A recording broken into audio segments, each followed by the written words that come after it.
이제 주일을 3일 동안 하나님께서 지켜주신 가운데 있다가 날씨가 부쩍 추워졌는데 그럼에도 우리의 마음은 그 추위 가운데 성령으로 발구어지는 역사 가운데 살기를 다짐하면서 오늘도 이 말씀을 나누고자 합니다. 지금 대림절 기간을 보내고 있습니다.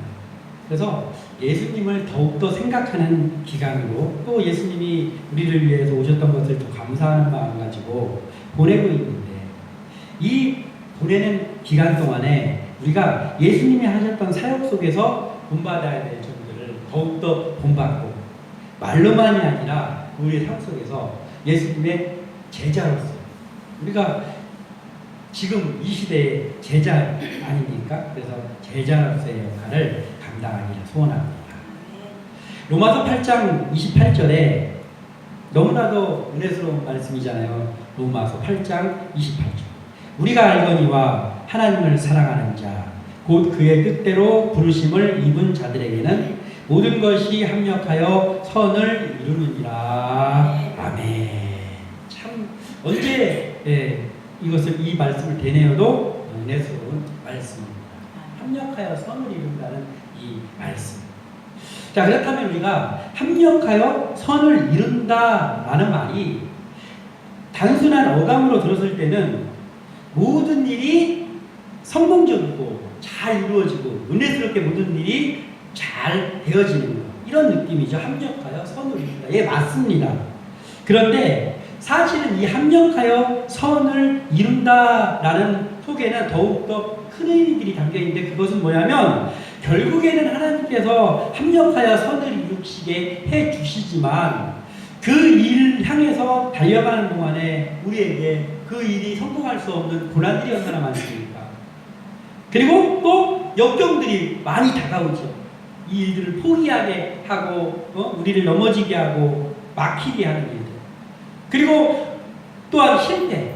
때에 따라서는 하나님의 그 일들을 감당하기 위해서 우리가 열심히 나아가는데도 실패를 맛볼 때도 있습니다. 자, 이러한 것들, 고난과 역경, 막힘, 실패 이런 것들은 사실 긍정적이 아니고 부정적인 요소들이잖아요. 그러니까 하나님의 일을 하는데 고난과 역경과 막힘과 실패 같은 것들이 있다라는 것은 합력하여 선을 이루는 것하고선 좀 동떨어져 있지 않은가라고 우리가 생각할 수 있는데 사실은 알고 보면 하나님께서 합력하여 선을 이루어 가시는 과정 가운데 이러한 것들이 매우 중요한 역할도 한단 말이에요. 그러니까 고난과 역경과 막힘과 실패가 없이 어떠한 일이 성공적으로 가면 좋을 것 같지만 사실 그렇지는 않습니다. 왜냐하면 우리에게 역경이 없고 고난이 없고 실패가 없고 막힘도 없고 그저 잘 되어지기만 한다면 처음에는 좋겠지만 우리가 성장할 수도 없고 우리가 하나님께 더욱더 가까이 갈 수도 없고 그리고 우리가 겸손한 마음으로 하나님 앞에 설 수도 없을 것입니다. 그러나 힘들기는 하지만 고난과 역경 이런 것들, 실패와 막힘 이러한 것들이 우리의 열심히 나아가는 앞길에 같이 따라오기 때문에 그래서 더욱더 하나님을 찾게 되고 그래서 더욱더 그 일을 하나님께서 다시금 역전시켜 주시고 다시 앞으로 나가게 할 때 감사를 표할 수 있고 그러면서 하나님이 주시는 합력하여 선을 이루는 곳으로 나가서 결국은 하나님의 때에 하나님의 방법으로 하나님께서 그 일을 이루게 하는 것. 이것이 다 모든 것 과정들이 합쳐져서 이게 바로 합력하여 선을 이루는 것이다라는 거죠. 그러니까 좋은 것만 있는 게 아니라 부정적인 요소들까지 하나님께서는 다 사용하셔서 어떠한 일들을 이루어내게 하시는 것. 이것이 바로 합력하여 선을 이루는 것입니다. 우리 예수님의 사역은 어땠습니까? 우리 예수님은 하나님의 아들이니까 그러니까 예수님이 사역을 시작하자마자 쑥쑥쑥 전진해서 나가지 못했잖아요. 예수님인데 하나님인데 어땠습니까? 우리보다 더 힘들었어요. 예수님이 그 사역을 시작하면서 나가는 그 초반부부터 이미 제사장들, 서기관들, 바리새인들 이런 사람들은 예수님을 힘겹게 바라보기 시작합니다. 그리고 예수님을 채찍기 위해서 따라다니죠. 제자들은 날마다 엉뚱한 소리들만 늘어놓습니다. 예수님의 말씀을 알아듣지도 못하고. 그리고 무리들은 어떤 무리들입니까? 다 약하고 다 병들고 이런 사람들이 예수님께 고침받고 예수님께 무엇을 얻고자 오는 사람들이 대부분이었잖아요. 그러니 예수님이 가시는 길이, 예수님도 사람으로 태어나셨는데 얼마나 피곤하셨겠습니까? 그럼에도 불구하고 예수님은 역시 우리처럼 예수님에게도 사역 가운데 고난과 역경이 있었고 막히게 하는 일들이 있었고 예수님이 멈춰 설 수밖에 없게 하는 그러한 일들이 우리에게 다가오듯이 예수님의 사역 가운데에서도 다가왔지만 그럼에도 불구하고 예수님은 하나님이 예수님을 이 땅에 보내주신 목적을 정확하게 바라보면서 정도를 걸어가셨고 하나님의 일을 이루어 가셨습니다. 또한 하나님이 보내신 것들을 이루어가는 것뿐만 아니라 한편으로는 그 구원을 받아야 되는 그 죄인, 우리들이죠. 사람들을 향해서도 예수님이 신경을 참 많이 쓰셨어요. 하나님의 뜻도 바라보면서 나갔지만은 한쪽으로는 사람들을 바라보면서 나가는데 그 답답한 무리들, 말귀도 못 알아듣고 엉뚱한 일을 행하고 그러한 무리들, 그 무리들을 향해서 예수님이 대하시는 예수님의 자세는 항상 어땠습니까? 인자와 긍휼이 넘쳤습니다. 그 불쌍히 여기시고 그들을 안쓰럽게 여기시면서 긍휼의 마음을 가지고 그 사람들을 대하시면서 주님의 일을 해 나갔단 말이죠.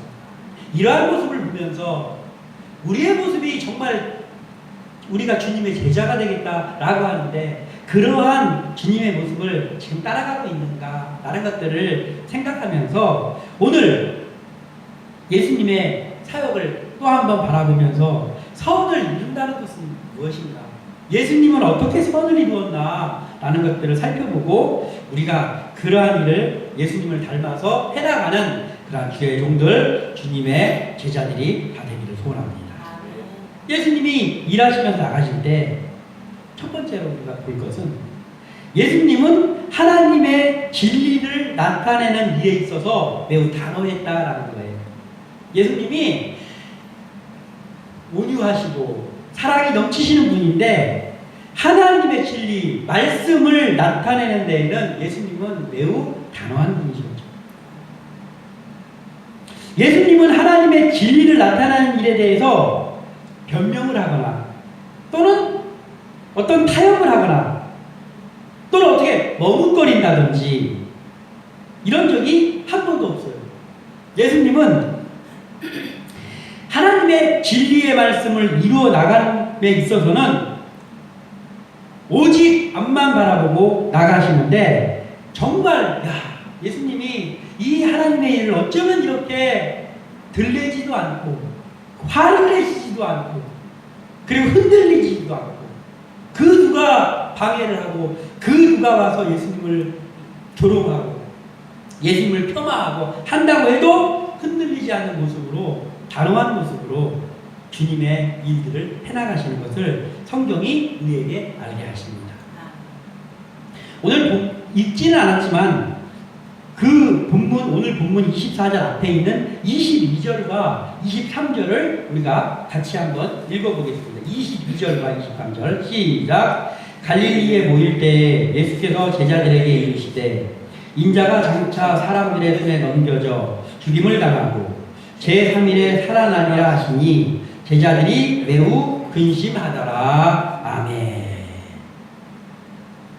자, 예수님이 이제 오늘 마태복음 17장, 18장까지 우리가 왔는데 이제 사역을 시작하시고 십자가의 사건을 향하여서 한 발 한 발 이제 가고 계시잖아요. 그래서 예수님의 이 사역이 무르익어갈 이때에 예수님께서는 초반부에 비해서는 훨씬 더 많이 그 제자들에게 자꾸만 앞으로의 일들을 말씀하십니다. 십자가에 돌아가시는 자꾸 제자들은 그 소리를 싫어했어요. 그런데 예수님께서는 내가 이제 조금 있으면은 고난을 받고 죽음을 맞이할 거다. 죽는다. 이 말씀을 예수님이 자주 하셨어요. 그러면서 그 후에는 3일 만에 살아나야 합니다. 오늘도 이제 지난 뒤의 사건과 또 오늘 본문 사이에 잠깐의 틈에 예수님이 제자들에게 이 말씀을 하시는 것이 기록되어 있습니다. 인자가 장차 사람들의 손에 넘겨져 죽임을 당하고 제3일에 살아나리라. 가장 중요한 일을 예수님께서 또 한 번 제자들에게 말씀하십니다. 이 제자들이 이것을 잘 알아듣지 못함에도 예수님께서는 이제 예수님이 그 일을 치르시고 하늘로 올라가시면 그 후에 영원 구원의 일을 이어가야 될 사람들이 지금은 눈이 가려져 있지만 이 제자들이 아닙니까? 그러다 보니까 이 제자들에게 이 말씀을 또 해주시는 거예요. 그랬더니 제자들의 반응이 제자들이 매우 근심합니다. 제자들이 근심했어요. 이 말을 벌써 몇 번 하셨잖아요, 예수님이. 그 전에도 하셨잖아요. 그러면 모르겠으면 예수님께 물어본다든지 아니면 이제쯤이면 그 순간에 예 알겠습니다 예수님 좀 기도라도 해야 되는 거 아니냔 말이에요. 그런데 그냥 근심했어요. 왜냐하면 자기들의 계획과 자기들이 생각하고 있는 것과 너무 다른 얘기를 자꾸 하시니까 예수님 또 그 말씀입니까? 뭘 맨날 이렇게 돌아가신다는 얘기를 하세요. 이런 거예요. 이 제자들은 예수님이 이 하나님의 일, 하나님의 말씀을 계속해서 전해지고 있는데 그것을 잘 알아듣지 못합니다. 그럼에도 불구하고 예수님께서는 제자들에게 이제는 점점 더 그 하나님께서 계획하신 일을 열어서 계속해서 말씀해 주시면서 그쪽으로 같이 가시는 거예요. 사실은 죽음을 당하는 건 예수님이잖아요. 예수님은 완전한 인간으로 태어나셨기 때문에 예수님도 아픔을 느끼신단 말이에요. 예수님도 채찍으로 맞으면 아픕니다. 예수님도 못에 박히면 얼마나 아프셨겠어요. 예수님이 고난을 당한단 말이에요. 그런데 예수님은 그 고난을 이미 알고 제가 지난 주일날 얘기했지만 우리가 우리의 죽는 날을 이미 알고 있다면 얼마나 고통스럽겠어요. 하루하루 살아가는 게. 근데 예수님이 이미 십자가에 고난받으실 것을 알고 계신단 말이에요. 얼마나 고통스러웠겠어요. 인간으로서는. 그런데 그것을 너무나 담담한 모습으로 제자들에게 말씀하신 거예요. 왜냐하면 그것이 하나님의 진리이기 때문에. 그 일을 위해서 예수님이 오셨기 때문에. 그러면서 겟세마네 동산에서 기도하실 때는 그 괴로움 속에서 예수님이 땀방울이 핏방울이 될 정도로 간절히 기도하셨잖아요. 그렇지만 예수님은 그럼에도 불구하고 그 누구에게도 이 십자가의 길이 조금 늦게 나타났으면 좋겠다라고 해본 적도 없고 머뭇거려본 적도 없고 타협을 하거나 변명을 하거나 그런 적이 없습니다. 하나님 조금 밀어주시면 안 됩니까 아버지? 한 적도 없고 예수님은 오직 하나님의 일 자신에게 맡겨진 구원사역의 길을 향해서 묵묵히 걸어가십니다. 이것이 예수님의 그 말씀을 지켜나가는 것에 대한 단호함이었습니다. 이것이 지금을 살고 있는 우리에게도 필요한 모습이다. 우리가 주님의 일을 하는 사람들이라고 하면 말씀을 이루어 나가는 데 있어서 묵묵하고 단호함 이런 것들이 있어야 된다는 것이죠. 오늘 본문에 보면 반세계를 받는 자들이 나옵니다. 반세계를 받는 자. 이 반세계를 받는 자들은 그 당시에 세금을 받는 사람들을 세리라고 했잖아요. 근데 이 세리들은 매국노 소리를 들었고 왜냐하면 로마에게 세금을 걷어서 바치면서 또 자기도 좀 부자가 되려고 조금 더 걷어가지고 자기가 착복하고 이런 사람들이었어요. 그래서 이 세리들은 그 유대인들에게는 기피 대상이었고 그 욕을 먹고 그리고 같이 상종하지 않으려고 하는 그런 대상이었고 매국노 소리를 듣는 그러한 죄인 중에 죄인 이게 바로 세리였습니다. 근데 오늘 반세계를 받는 자들이라는 사람들은 어떤 세금을 걷는 건 맞아요. 그런데 이 로마에게 세금을 받아주는 사람들이 아니었고 죄인 취급을 받지도 않았고 오히려 어떻게 보면 자부심이 넘치는 사람들이었어요. 왜냐하면 성전세를 받는 사람들이 이 성전세를 받는 사람들이라 자부심이 넘치는 가운데 유대인들에게 이 성전세를 받았어요. 근데 이 성전세라는 것이 뭐냐면은 유대인으로서 이스라엘 사람으로서 20살이 넘은 사람은 무조건 내야 되는 의무예요. 뭐 안 내고 좀 미뤄볼까 할 수 없는, 하나님 여호와 하나님을 섬기는 이스라엘 백성이라면 정말 무조건 내야 되는 믿음의 어떤 증표와 같은, 믿음의 표현과 같은 그러한 세금이 성전세였어요. 이 성전세를 가지고 뭘 하냐면, 성전도 어디가 고장나기도 하고 노후가 될 거 아니에요. 그런 데를 보수하고 유지한, 성전을 보수하니까 하나님의 전을 잘 가꾸는 일에 사용하는 돈이 바로 이 성전세였단 말이에요. 그리고 이것을 그 유월절이 봄에 유월절이 있는데, 이 유월절 무렵에 부과를 합니다. 그런데 모세가 살아있던 그 당시의 세법으로, 그 당시에 그 환율을 계산해가지고 부과를 하는 거예요. 근데 한 사람의 그 돈이 반세겔 정도의 돈이었어요.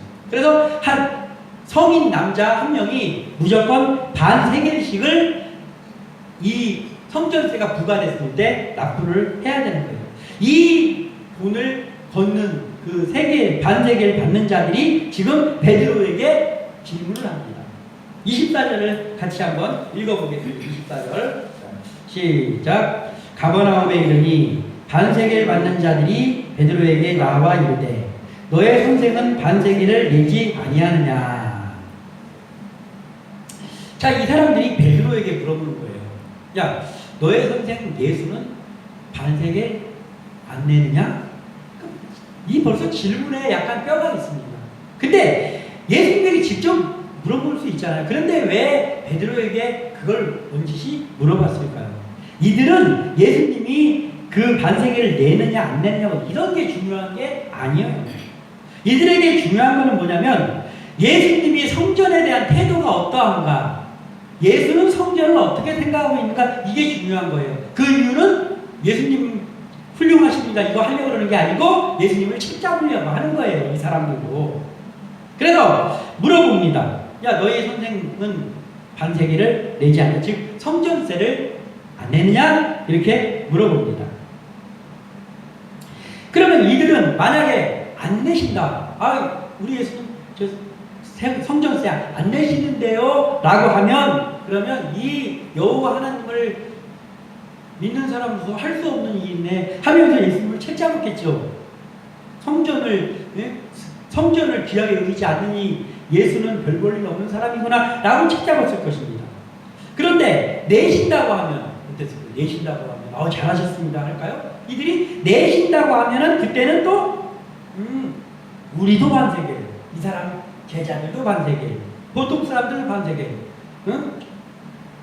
뭔가 범상치 않다고 하는 예수도 반세겔, 뭐 우리가 별다를 거 없는 사람이네 라고 하지 않겠어요? 그걸 하기 위해서 이들이 물어보는 거예요. 자, 그런데 여기서 또 베드로의 성급함이 나오죠. 베드로가 이들의 물음 앞에 25절에 이르되 내신다. 이르되 내신다. 예수님이 내신다고 안 했잖아요. 예수님이 물어보지도 않았잖아요. 자, 이 베드로는 예수님의 의중을 묻지도 않고 내신다라고 대답합니다. 말씀을 우리가 전할 때마다 요즘 이 제자들에 대해서 제가 자주 하는 말이, 이 당시의 제자들은 기도가 없었다 그랬잖아요. 제자들이 기도했다는 말이 없습니다. 기도가 없는 베드로의 겸손함이 다시 한번 여기에 나타납니다.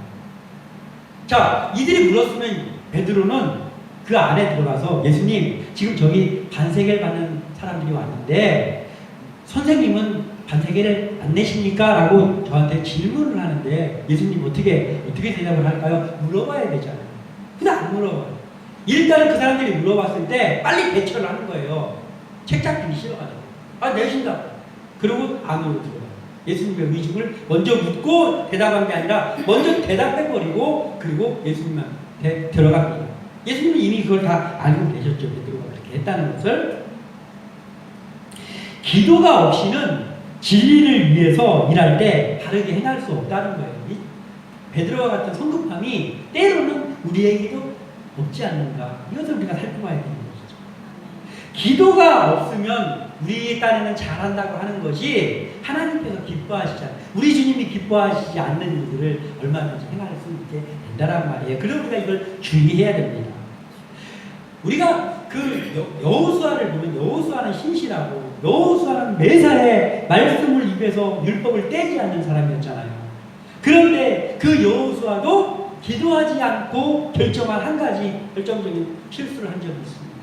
이 기브온 사람들이 와서 우리 당신들과 화친하러 왔습니다 하면서 멀리서 온 것처럼 꾸며가지고 와서 이야기했을 때 그 여호수아가 기도해보지 않고 안쓰럽기도 하고 이 사람들이 얼마나 다급했으면 그 먼 데에서 우리랑 화친을 맺겠다고 왔을까 하면서 불쌍히 여기는 측은하게 여기는 마음에서 기도해보지 않고 내가 당신들을 해치지 않겠습니다 했단 말이에요. 그랬더니 어떻게 됐습니까?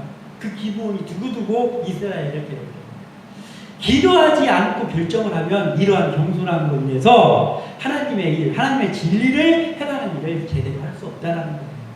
그래서 우리도 항상 먼저 물어보고, 먼저 예수님께 물어보고, 그게 뭐예요? 기도잖아요. 먼저 하나님께 여쭤보는 기도를 잊어서는 안 된다는 말이에요. 급하면 급할수록 기도해야 되는 거예요. 그러면 우리가 진리에 예수님과 같이 단호하게 나갈 수 있어요. 예수님은 하나님의 아들이시지만 물론 완전한 인간으로 태어나신 그 예수님께서 이 사람이잖아요. 그런데 예수님은 어떻게 했습니까? 사역할 때마다 사역 시작하기 전에 한적한 곳에서 기도하셨어요. 그리고 사역을 마치고 나면은 제자들한테 어디로 가 있어라 하고 또 한적한 곳에 가서 예수님은 기도했단 말이에요. 그러니까 예수님도 인간으로 태어나 사역을 감당할 때 하나님 앞에 계속 기도하는 거예요. 왜냐하면 하나님인데도 본인이 하나님인데도 그렇게 하셨단 말이에요. 그러니 우리는 어떻게 해야 됩니까? 더더욱 그래야죠. 베드로와 같은 이런 모습을 가져서는 안 되는 것이죠. 예수님이 이러한 기도하는 모습, 이러한 것들을 가지고 일하셨기 때문에 하나님의 진리에 대해서 흔들리지 않고 단호함을 가지고 그 사역을 감당해 나갈 수 있었던 거예요. 그래서 우리도 이 예수님의 모습을 본받아서 나아가는 우리 모두 되기를 소원합니다.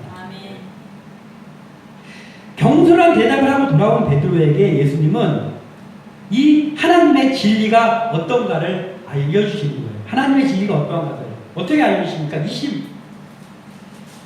25절에 같이 읽어보겠습니다. 시작.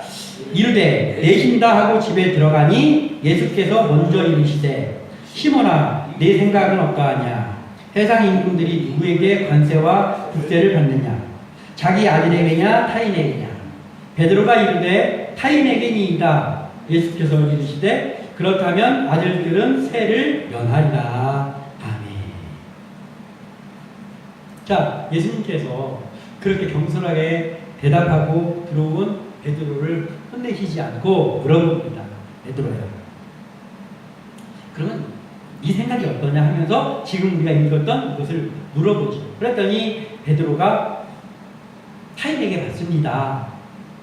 그러자 예수님께서는 그렇다면 아들들은 세를 면하리라. 이렇게 베드로에게 말씀하시는 거예요. 이것 또한 베드로를 그 짧은 시간 동안에 진리를 가르쳐 주시는 대목이잖아요. 그러니까 예수님은 하나님의 아들이시잖아요. 예수님은 하나님의 아들인데 이 땅에 오셨는데 이 예수님의 역할이 무엇입니까? 예수님의 역할은 구원을 베푸는 분으로 오신 거잖아요. 구원을 베푸는 분으로 오신 거죠. 근데 성전세를 내는 건 성전의 그 속전. 그러니까 죄인이라서 죄를 용서받은 사람이 내는 거예요. 성전세가. 그런데 예수님은 용서를 받은 사람이 아니고 용서를 해주는 분이잖아요. 그러니까 예수님은 성전세를 낼 필요가 사실은 없지요. 뭐 베드로를 비롯하여 다른 사람들 다 성전세를 내야 되지만 예수님은 성전세를 낼 필요가 없는 분이에요. 구원을 주시는 분이기 때문에. 그래서 베드로에게는 그것을 알게 해주시려고 내가 그리스도야, 내가 메시아야, 내가 구원자야 라는 것을 지금 넌지시 엉뚱한 대답하고 들어온 베드로에게 이 짧은 시간에 말씀해 주시는 거예요. 베드로는 물론 알아듣나 못 알아듣나는 모르겠지만 예수님께서 그렇다면 아들들은 세를 면하리라. 이 말 속에는 그렇다면 하나님의 아들인 나는 구원의 주체인 나는 세를 내지 않아도 된다라는 말이 들어있는 거예요. 그렇지만 또 예수님께서 이제 계속해서 이런 것들, 메시아라는 것을 말씀해 주시면서 결정적인 그 십자가의 사건 앞에서는 누가복음 23장 3절에 빌라도가 예수께 물어 이르되 네가 유대인의 왕이냐 대답하여 이르시되 내 말이 옳도다. 아멘. 이제는 이 고난을 받을 때는 예수님께서 제자들에게만 내가 메시아야, 내가 죽어야 되고 다시 살아날 거야, 이걸 말해준 게 아니라 구원을 받는 이 고난을 받는 그때에는 빌라도가 물어봤을 때 내가 유대인의 왕이 맞다라고 대답해 주십니다. 유대인의 왕이 맞다. 그때 유대인의 왕이 누구예요? 헤롯이었잖아요. 헤롯인데 예수님께서 내가 유대인의 왕이 맞다라고, 내가 메시아가 맞다라고 대답하신 거예요. 그러면서 묵묵히 주님의 길을 가십니다. 자, 예수님은 이렇게 흔들림 없이 어떠한 상황에서라도 예수님이 전해야 될 말을 전하고 흔들림 없이 제자들을 이끌고, 그리고 하나님께서 주신 일들을 해나가는 그러한 묵묵함 속에 단호함이 있는 그러한 사역을 해나가셨으며, 또 한 가지 아까 제가 얘기했잖아요. 사람들의 마음을 배려하는 그러한 분이었어요. 그 인자와 긍휼이 사람에게 넘쳤어요. 그래서 이것이 유연한 아주 부드러운 카리스마를 예수님이 가지고 계셨어요. 사람들에게. 예수님은 하나님이시지만 이 땅에 오셨을 때는 완전한 인간의 모습으로 오셨잖아요. 그래서 예수님이 이 땅에서 사역을 하실 때 보면 예수님이 뭔가 영광을 얻으려고 하거나 예수님의 모습을 드러내 보이거나 하려는 사역을 하지 않으셨어요. 그럴 때는 기적을 베풀지 않습니다. 예수님께서 기적을 베푸는 때는 언제냐면 하나님의 영광을 드러내고자 할 때, 그때만 예수님께서 기적을 베푸셨습니다. 그래서 그런 때가 아니었을 때는 예수님께서 조롱도 당하시고 예수님께서 그 고난도 배척도 받으시고 하셨어요. 그러면서 그 속에서 예수님이 보실 때는 그 예수님을 배척하기도 하고 고난을 주기도 하고 조롱하기도 하는 우리들이 사실은 예수님의 입장에서 볼 때는 예수님의 명령 하나면, 입기만 하면 살지 못할 사람들이 아닙니까? 그럼에도 불구하고 예수님은 그들을 측은히 여기시고 불쌍히 여기시고, 그리고 그들이 실족하지 않게까지 신경을 써주시면서 배려하시면서 예수님이 사역을 해나가십니다. 오늘도 마찬가지죠.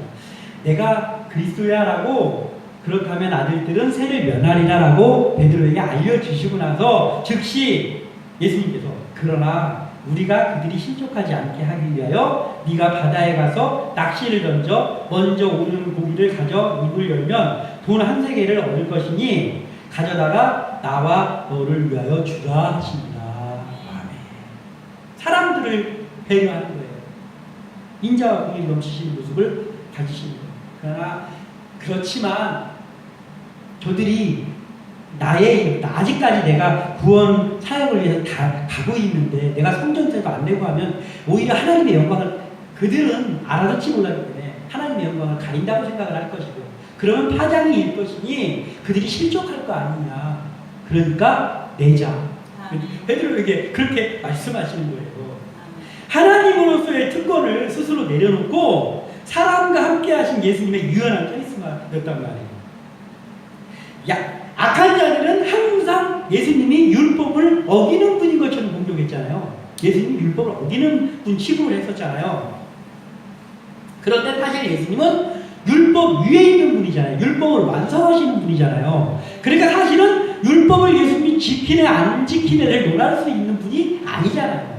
그런데 그걸 논할 수 없는 죄인인 율법을 지켜야 되는 인간들이 자꾸만 예수님 율법 안 지키는 것처럼 한단 말이에요. 예수님의 입장에서는 참 가소로운 일이잖아요.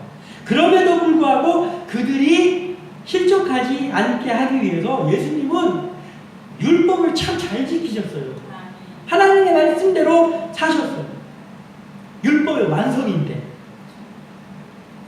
예수님이 율법을 지키신 것도 사람을 실족하지 않게 하기 위해서 지키신 것이고, 오늘 이 반세계를 내려고 하신 것도 사람들이 실족하지 않게 하시기 위해서 사람의 법을 따르는 거예요. 예수님 따르시는 거예요.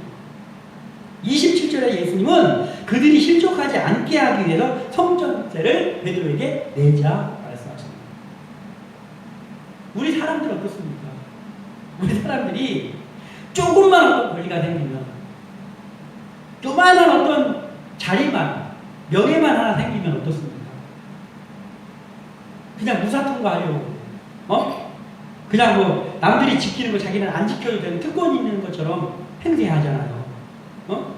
교통경찰이 공무원이 어디 갔다 오다가 신호를 깜빡해가지고 안 지켰는데 잡아가지고 면허증 좀 개시해 주시죠 했더니 창문 열고, 너 어디 소속이야?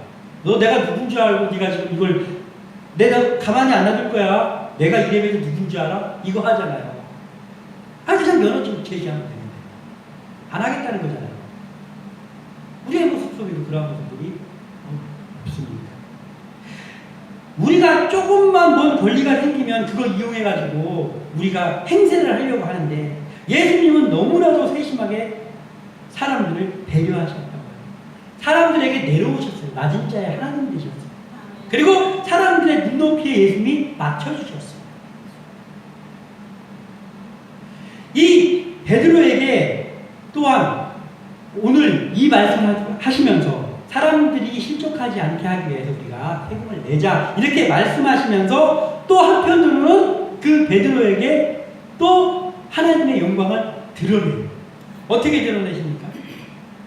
예수님의 전지전능하심을 통해서 하나님의 영광을 드러내는 거예요.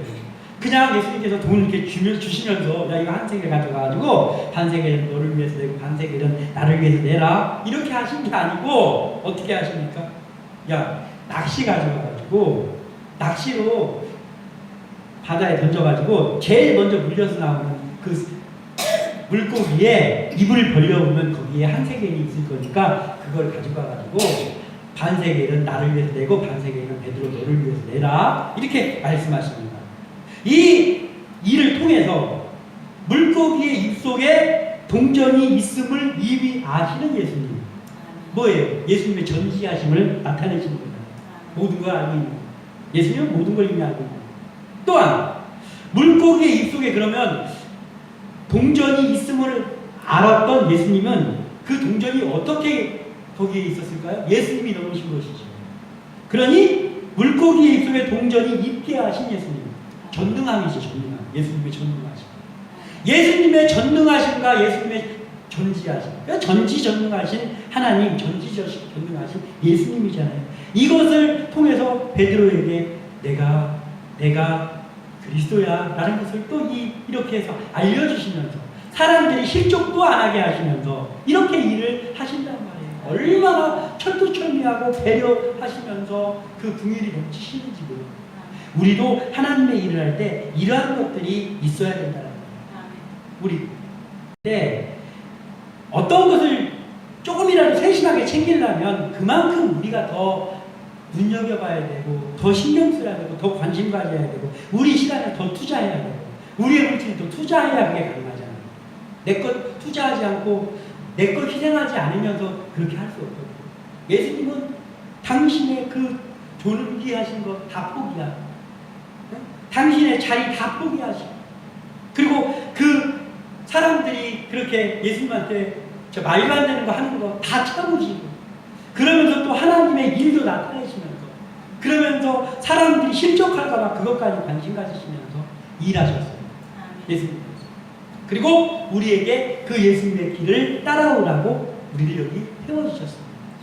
그래서 우리가 오늘 이 말씀을 보면서 예수님이 하신 사역이 정말 합력하여 선을 이루는 거예요. 딱 모든 역경도 있고 고난도 있고 모든 것들이 있지만, 그러한 속에서 오직 하나님에게만 바라보는 게 정도를 걸어요.